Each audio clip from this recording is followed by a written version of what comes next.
I don't even know how to start this video, because I actually cannot believe this is the real world. A lot of people have said recently that indie horror is really on a downward spiral, especially since the release of Garten of Banban.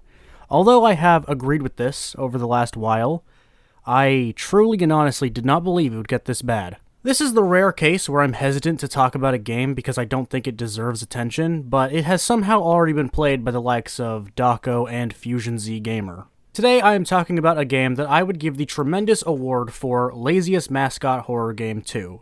Today we are talking about the mess that is Spectator. Spectator is essentially a game that tried its absolute hardest to be a successful indie horror game.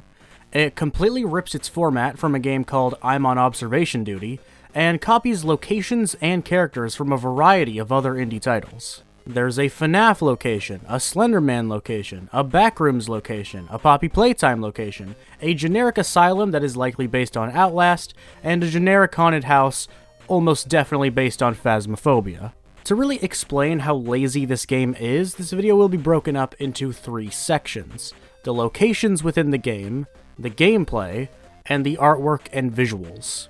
I'm going to do my best to explain how much this game rips off other games and just how lazy it is. This will probably surprise you because even a game like Garten of Banban has not stooped this low. Let's go through these locations one by one to really emphasize how much of a ripoff it is. Let's start off with the factory. The aesthetic of this factory is eerily similar to another game I have played in the past. The red, blue, and yellow color palette reminds me of a certain indie title that exploded back in late 2021. This yellow sign that says Paytime is really simple. It's Poppy fucking Playtime. They didn't even try. Even this room has the big hole that you get the grab pack from. There's nothing there, and it doesn't make sense that it's there, but this is just such a carbon copy of Poppy Playtime that even this is included. And the enemy in this location? It's this thing? This deformed, grotesque blue creature? Why not just make this a toy factory and have a couple Easter eggs that reference Poppy Playtime? Don't just make the exact same location but worse, and also add a fucked up blue monster to make it literally the exact same. There's no point in lingering on this one. You can see it, it's so clear. They even copied the sign and like where you grab the first item in the game. The train is there. The opening has the same front desk with 2 ways to go on each side. It's such a carbon copy, it's actually phenomenal. Next up, I'm going to get the asylum and the paranormal house out of the way, because these are boring. I have to give the slightest ounce of credit for making these less of an obvious ripoff, but they're not creative in the slightest, and I'm pretty confident I know their inspirations. Pretty much everyone believes the paranormal house to be based on Phasmophobia, and I can very much see it. I'm pretty sure at least one of the rooms is a complete recreation, but a few of them probably are. Even this room with this weird green filter looks like when you use an item that's in Phasmophobia that projects some sort of green light into the room. And the asylum, although it doesn't look like it straight up copies anything from anywhere, I am so confident it is based on Outlast. That is one of the most successful indie horror games ever, and plenty of horror snobs believe it to be the best. If everything in this game is unoriginal, why wouldn't this one be? And what is the most famous and beloved indie horror game with an asylum? It has to be Outlast. It could be Cry of Fear, but I'm gonna go with Outlast. These locations are boring and uninteresting, but not the worst thing possible. The asylum, in particular, doesn't stand out as anything egregiously generic or copying of other IPs. The next one we're going to talk about is the pizzeria. This is obviously the FNAF ripoff, and it is shockingly blatant. I don't know if it's more blatant than the Poppy Playtime one, but it's about the same. It's a pizzeria with animatronic characters, which isn't inherently a FNAF ripoff because FNAF didn't invent that idea in the slightest, but this isn't even a little bit unique. The office has 2 doors on each side, and a carbon copy of the Celebrate poster. The parts and service area looks almost the same as the one in the first FNAF. It's basically identical. The Steam page literally calls this place Faz Pizza. What the fuck? On one hand, I have to respect that they didn't even attempt to try to hide it. Like, it's so blatant, and like, I kind of respect that. But on the other hand, are you fucking kidding me? I guess it technically has original characters, and not everything is a complete recreation. But, come on.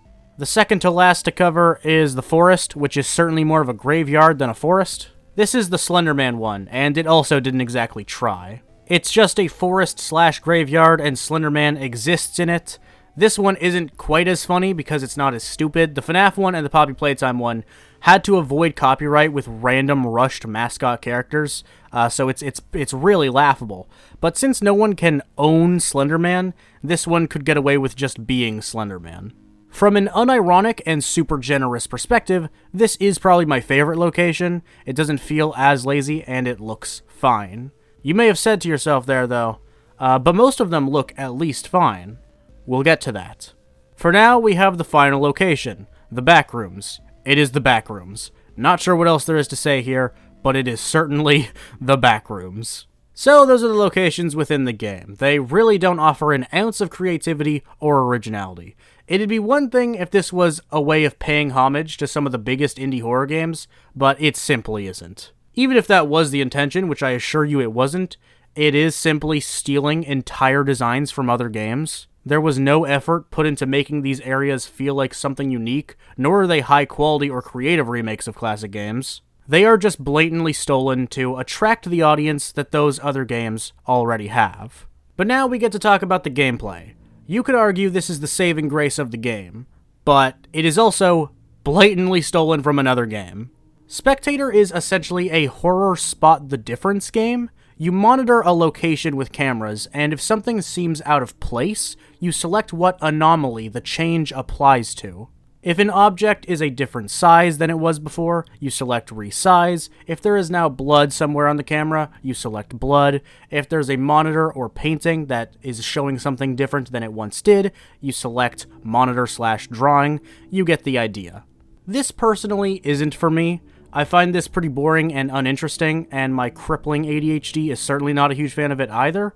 However, I don't think it's bad. If this is a kind of gameplay that you get some enjoyment from, that is totally fine, and I can't deny that there's something satisfying about it. My small brain makes this game genuinely challenging, so when I'm actually able to notice an anomaly, it actually feels rewarding. However, none of this matters, because this game is completely derived from a series called I'm on Observation Duty, which I mentioned at the beginning. I'm on Observation Duty has the same concept as Spectator, except it's more fleshed out and doesn't rip off a bunch of famous games to get some extra attention for no effort. Again, this gameplay isn't really for me, but if it's an idea that is your own and it's something that people enjoy, I can respect and appreciate it. But in the case of Spectator, it just didn't try at all. This is just the same gameplay as I'm on Observation Duty, and from what I've heard from a lot of people that are familiar with both, this game does it significantly worse.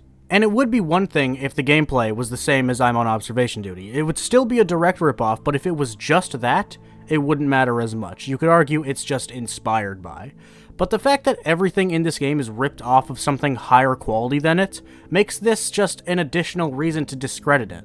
It stole locations, characters, and concepts from a list of indie horror titles and didn't even deliver on original gameplay to at least give it the chance to hold its own. So this game straight up copies ideas and concepts from other indie horror games.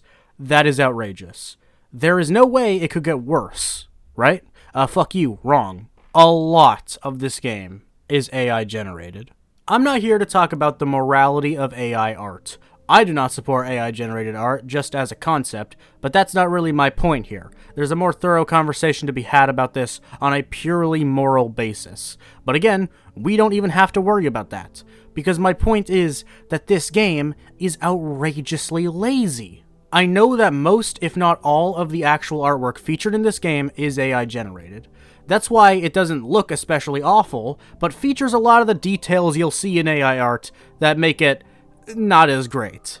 There's some weird shading, a lot of incoherent patterns, bizarre color schemes, and sometimes shit just doesn't even make sense. But on top of that, and I cannot verify this as a fact, there are people saying that even the textures are AI generated.